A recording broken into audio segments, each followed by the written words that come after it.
Assalamualaikum warahmatullahi wabarakatuh. Pada kesempatan ini kita dapat belajar terkait dengan materi yaitu analisis lingkungan perusahaan. Analisis lingkungan, apa yang dimaksud dengan analisis lingkungan? Kenapa kita harus menganalisis lingkungan kita? Analisis lingkungan adalah penelusuran kekuatan, kelemahan, peluang, dan ancaman perusahaan sampai kepada pangkalnya. Mengapa lingkungan perusahaan perlu dianalisis? Untuk mengetahui kekuatan dan kelemahan perusahaan serta peluang dan ancaman pada perusahaan. Sehingga perencanaan strategi dapat menentukan strategi apa yang akan digunakan perusahaan. Jadi pada intinya adalah kita harus mengenali karakteristik perusahaan kita seperti apa. Sehingga kebijakan, strategi yang kita terapkan dapat sesuai dan tepat sasaran. Oleh karena itu kita perlu tahu apa keunggulan saya dan apa kekurangan atau kelemahan dari perusahaan saya. Jadi 5 langkah dari visi ke realisasi. Jadi kemarin kan sudah kita membahas terkait dengan visi misi dan saat ini kita melanjutkan terkait dengan implementasinya. Sehingga strategi bagaimana kita mewujudkan visi misinya dengan mengenali lingkungan. Lingkungan di sini ada lingkungan internal dan lingkungan eksternal. Hingga nanti dari mimpi dapat terrealisasi.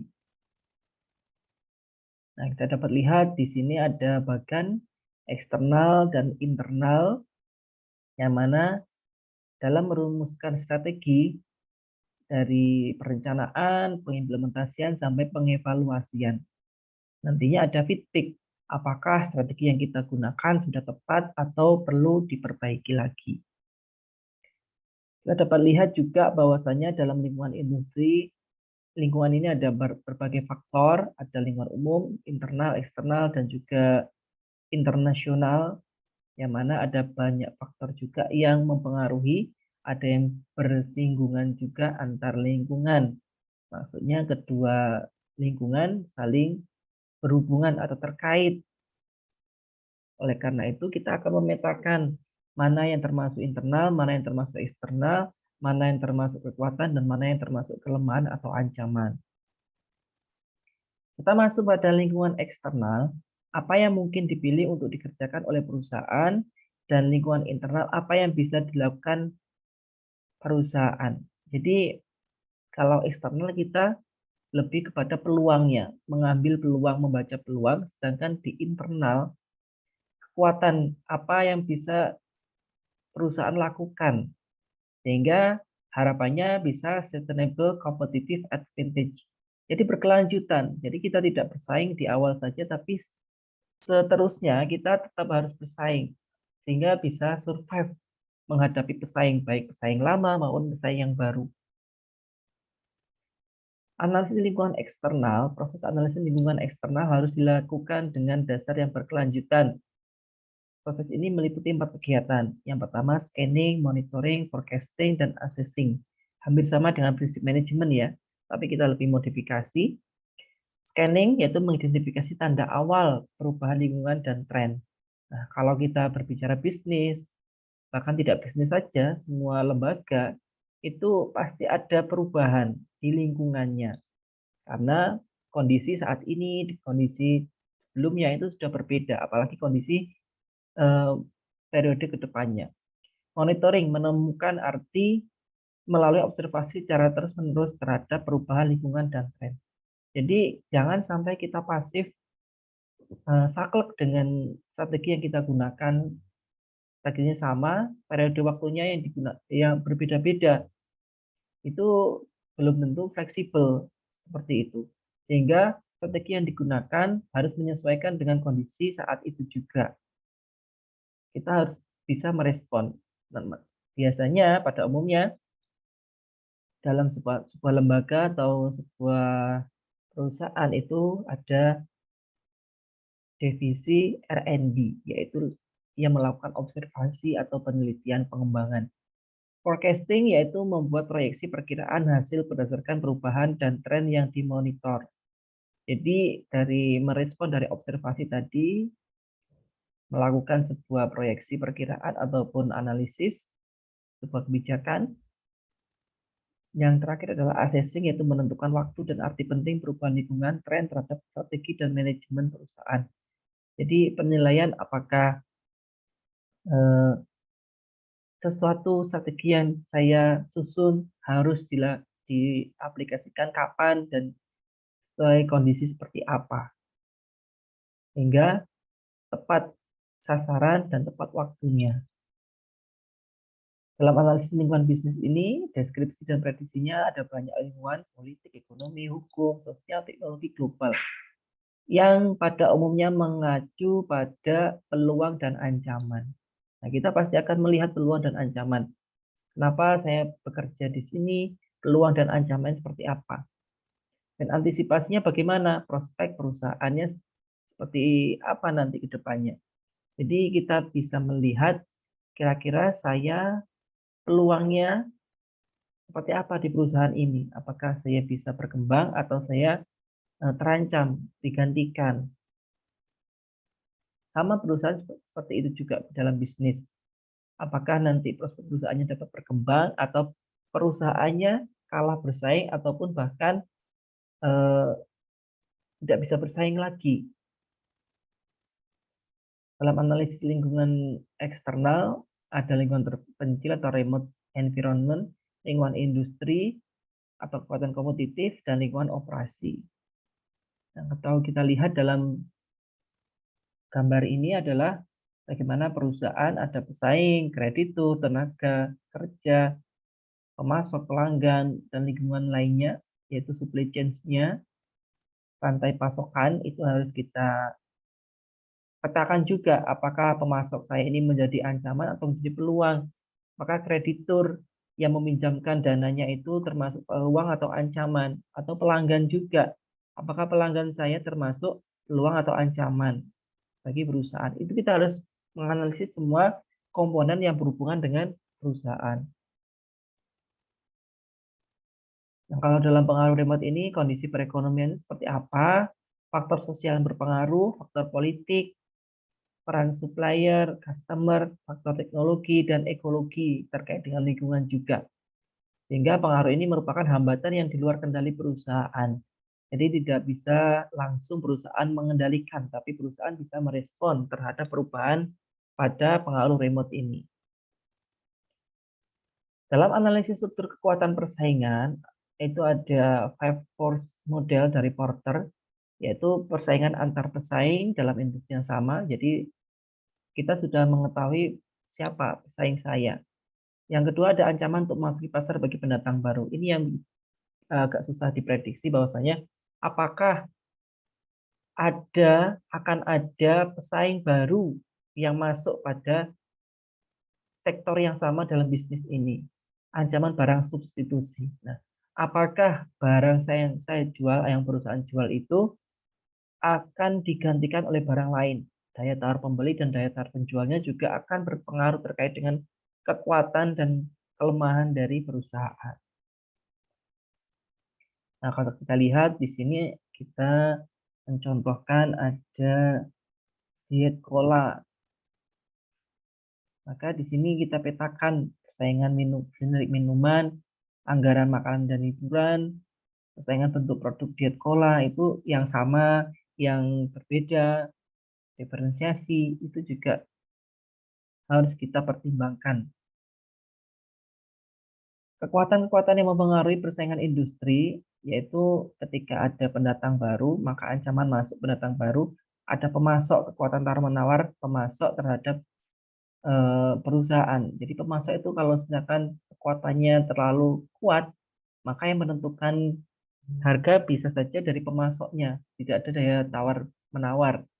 Dari pembeli, kekuatan tawar-menawar pembeli, sehingga kalau kita berfokus pada satu pembeli, maka otomatis harga kita tergantung dari pembeli juga, produk pengganti. Nah, ini juga harus kita waspadai terkait dengan adanya produk pengganti, sehingga pasti akan menggeser produk asli kita.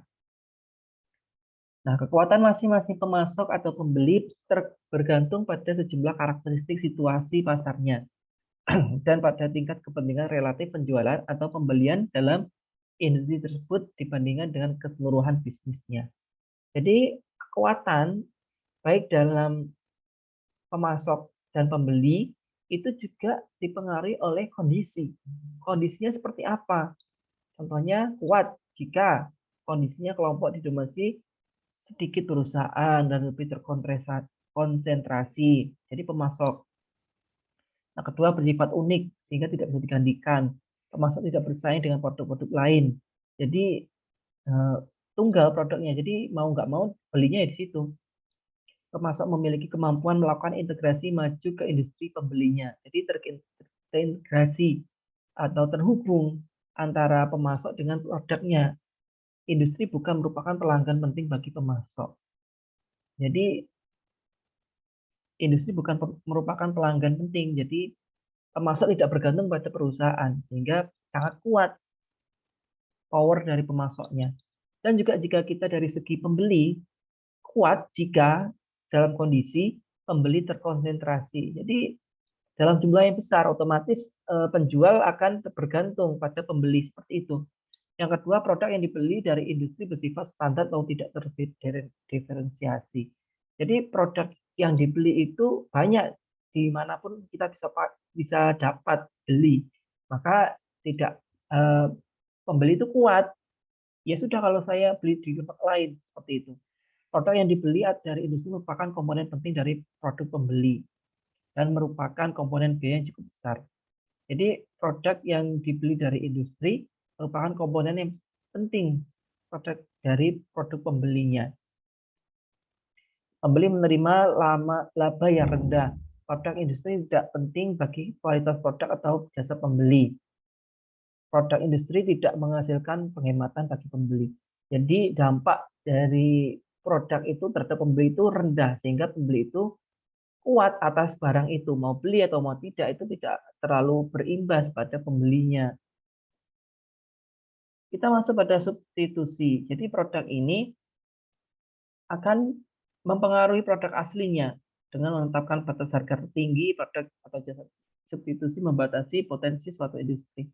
Jadi pada umumnya barang substitusi itu kan lebih murah ya, dengan kualitas hampir sama tapi harganya lebih murah, biasanya seperti itu. Jika industri tidak mampu meningkatkan kualitas produk atau mendiferensiasinya, laba dan pertumbuhan industri dapat terancam. Oleh karena itu, di dalam perusahaan atau bisnis itu biasanya ada quality control yang mana memonitoring atau mengevaluasi kualitas produk perusahaan. Jangan sampai menurun. Karena kalau sampai menurun, maka pembeli akan bergeser ke produk lain atau produk substitusi. Produk substitusi tidak hanya membatasi laba dalam masa-masa normal, melainkan juga mengurangi tambang emas yang dapat diraih industri dalam masa keemasan. Jadi misalkan produk yang kita jual itu harganya berfluktuatif dan pas harganya mahal saat itu, maka pelanggan pasti akan mencari barang substitusi yang harganya lebih murah. Produk substitusi yang secara strategik layak diperhatikan adalah kualitasnya mampu menandingi kualitas produk. Jadi 11-12 kualitasnya. Dan dihasilkan oleh industri yang menikmati laba tinggi. Jadi karena harga jualnya yang tinggi, maka labanya tinggi. Maka substitusi ini mengambil kesimpulan, mengambil peluang, saya ambil labanya nggak terlalu tinggi, tapi produk saya terjual banyak. Biasanya seperti itu.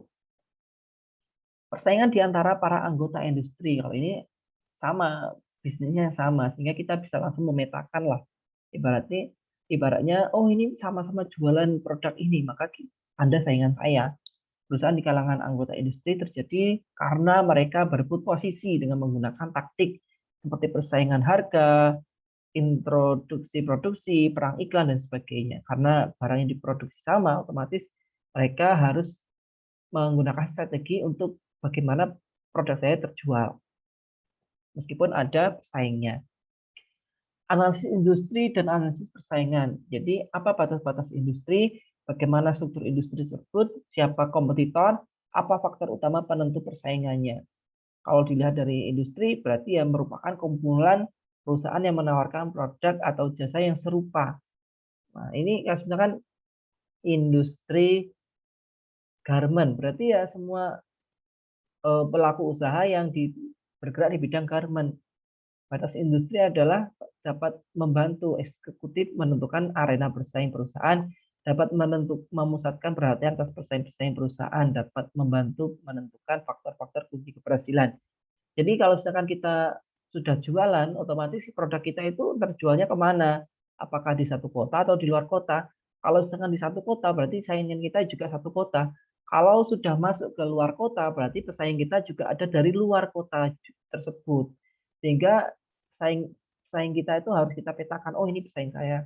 Di luar sana bukan pesaing saya. Sesuai dengan kondisi perusahaan itu seperti apa. Kesulitan penentuan batas industri berasal dari 3 sumber, yaitu evolusi industri terjadi, perubahan-perubahan itu yang mana memunculkan peluang dan ancaman, sehingga kita harus mengevaluasi ulang strategi perusahaannya seperti apa.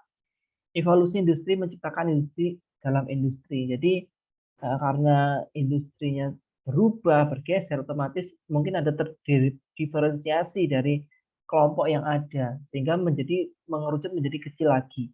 Industri semakin global cakupannya. Jadi karena akses teknologi mungkin ya, maka jangkauan waktu dan tempat itu tidak menjadi hambatan lagi. Lingkungan operasional yaitu lingkungan persaingan dan lingkungan tugas. Terdiri dari faktor-faktor dalam suatu persaingan yang mempengaruhi keberhasilan suatu perusahaan dalam mendapatkan sumber daya yang dibutuhkan atau memasarkan produk dan jasa secara menguntungkan. Jadi kalau kita mau menentukan mau memproduksi sebuah produk atau barang, kita harus mempertimbangkan ini bahan-bahannya bagaimana. Jangan sampai bahannya nanti di jalan periode 2 tahun, 3 tahun sudah habis. Jadi harus berkesinambungan juga bagaimana memasarkan produknya. Jangan sampai kita membuat tapi tidak bisa memasarkan. Beberapa faktor penting yaitu posisi bersaing perusahaan, komposisi pelanggan, reputasi di masa pemasok dan kreditor, kemampuan menarik karyawan yang berkemampuan.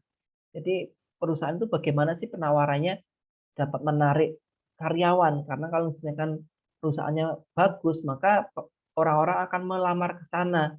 Tidak hanya orang yang membutuhkan, tapi orang yang berkemampuan asli atau berkemampuan ahli itu juga, oh saya di sana dihargai kemampuan saya, maka saya milih perusahaan ini untuk bekerja. Atau reputasi di masa pemasok dan kreditor. Jadi makanya CSR itu juga sangat penting untuk menjaga reputasinya, kinerjanya, sehingga penilaian dari eksternal juga bagus.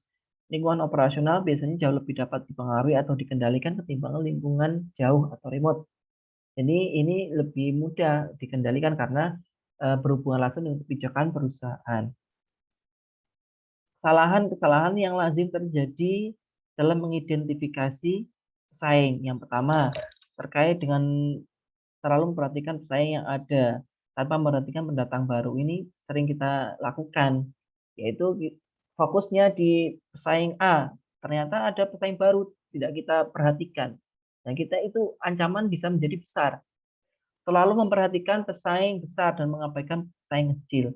Nah, meskipun kecil-kecil, tapi kalau sedangkan mereka statusnya bagus, itu bisa mengganggu kita, mengabaikan pesaing internasional potensial. Ya, jadi ada beberapa produk yang skala internasional, ternyata mereka berpotensi untuk masuk ke nasional. Menganggap perilaku pesaing sama dengan perilaku di masa lalu. Salah membaca isyarat akan adanya perubahan strategi lawan. Terlalu menekankan pada sumber daya keuangan, posisi pasar, dan strategi pesaing, aset.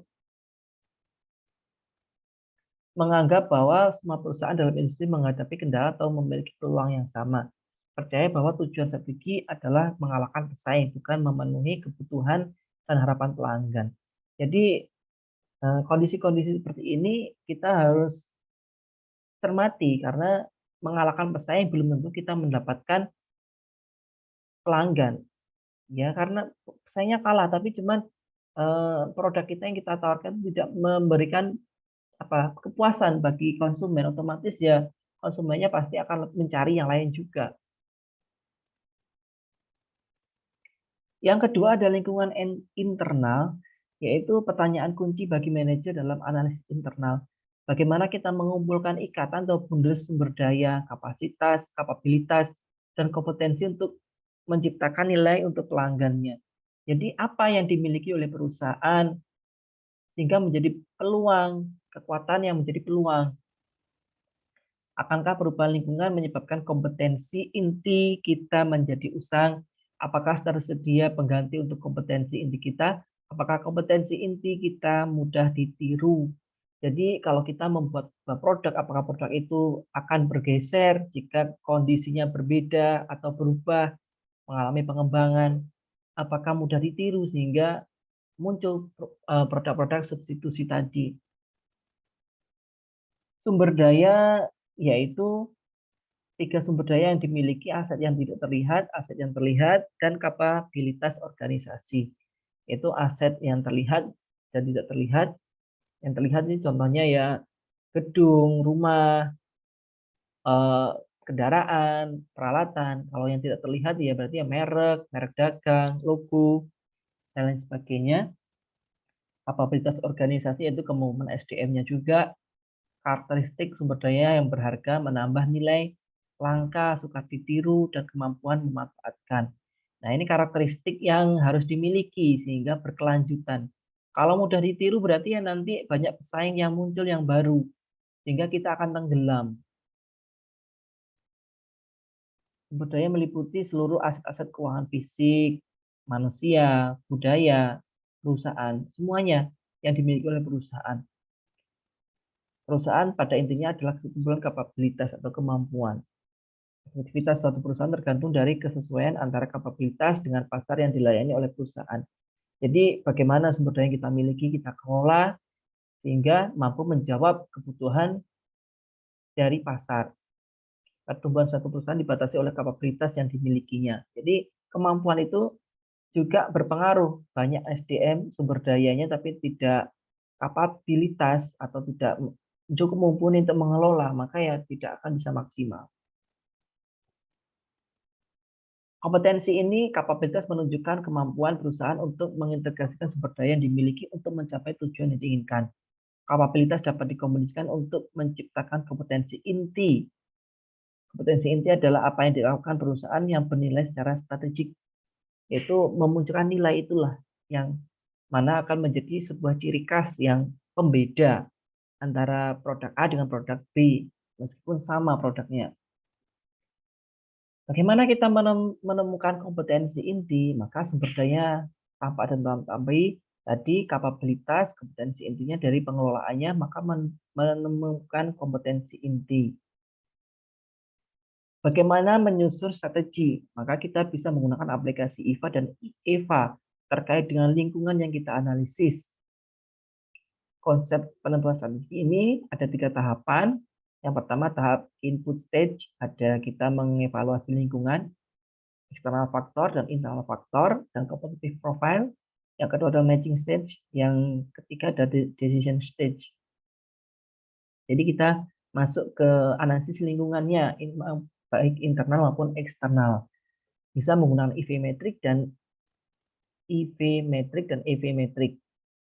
Kalau EV metrik maka pemahamannya adalah evaluasi faktor eksternal yang disebutkan tadi. Tahapan kerjanya buat daftar kritikal success faktor.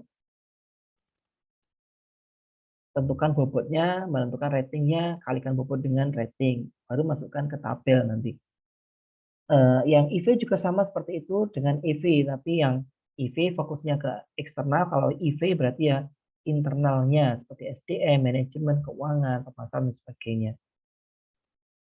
Nah, ini contohnya kalau kita sudah menyusun EV atau EV matrix, apa critical success-nya, 5 critical success-nya, bobotnya nanti totalnya harus 1, ratingnya maksimal 4, minimal 1, maka kita akan melihat perusahaan kita dengan perusahaan pesaing. Posisi kita di mana? Oh, ternyata kita masih di atas atau masih cukup aman atau tertinggal jauh dari pesaing kita. Ini contohnya, contoh KSF, Key Internal Factor dan Key External Factor, result strategy. Jadi kita sudah menganalisis tadi, maka key internalnya, apa kekuatannya, apa kelemahannya, maka peluangnya apa? Sehingga riset strateginya bagaimana yang kita lakukan. Contohnya modal kerja yang berlebih, maka kita bisa mengevaluasi, mengakuisisi atau membeli perusahaan lainnya atau pesaing. Jadi horizontal integration itu berarti evaluasi tadi terkait dengan sumber daya, baik horizontalnya maupun vertikal. Horizontal berarti ya selama pesaing, pengembangan produk baru ini karena ancamannya berkurangnya jumlah konsumen dewasa, mengembangkan paket baru untuk kesejahteraan pekerja karena ancamannya persatuan pekerja yang kuat, serikat kerjanya kuat, sedangkan pemenuhan kebutuhan kerjanya kurang. Ini contoh aplikasi e-matrix-nya. Jadi nanti akan kita masukkan posisi kita itu di mana? 1, 2, 3, 4, 5, 6, 7, 8, 9. Kalau 1, 2, dan 3 itu masuk ke growth and build, yaitu strategi insentif, yaitu market penetration, market product development, pengembangan produk, atau strategi integrasi. Yang 3, 5, 7 itu adalah hold and maintenance, strategi market penetration. Sedangkan yang 6, 8, 9 itu adalah harvest or diversity, yaitu ini yang kondisi yang kurang bagus, yang kondisi sedang, sedangkan ini kondisi yang bagus. Nah, bagaimana caranya untuk menyusun EV ya? Contohnya buatlah daftar critical success factor. Yang kedua menentukan bobot totalnya harus 1. Yang ketiga rating dari 1 sampai 4. Maka kekuatan dan kelemahannya seperti apa? Nanti kalikan bobot dengan ratingnya, maka akan muncul skor. Kalau nilai rata-ratanya sebesar 2,5 atau di bawah 2,5, maka kondisi internal perusahaan itu lemah. Kondisi internal perusahaan ada lemah. Sedangkan kalau internal nilai rata-ratanya di atas 2,5, maka internal perusahaan posisinya adalah kuat. EV juga seperti itu dalam menyusun matriks. Nanti buat daftarnya, pembobotan, ratingnya tentukan, maka ketemu skornya. Nah, kalau yang berbeda adalah interpretasinya. Kalau total sebesar 4, maka perusahaan mampu merespon dengan sangat baik peluang dan menghindari ancaman. Jadi semakin tinggi mendekati 4 berarti ya dalam memanfaatkan peluang dan meminimalisir risikonya bagus. Sedangkan kalau mendekati 1 berarti peluangnya, pemanfaatannya kurang dan ancamannya masih tinggi. Ini contohnya, ini ada internal dan eksternal, internal dan kekuatan, kelemahan. Totalnya 1, pembobotannya, ratingnya 1 sampai 4, maka skor ketemu totalnya 2,75. Kalau yang EP juga sama seperti itu, tentukan key faktornya, bobotnya, totalnya 1, ratingnya 1 sampai 4, maka skornya ketemu 3,15. Maka kita masukkan ke matriks. Nah, ini masuk mana nih? Ini kan dari 1 dari bawah ke atas kalau EV-nya. Kalau EV dari kanan ke kiri.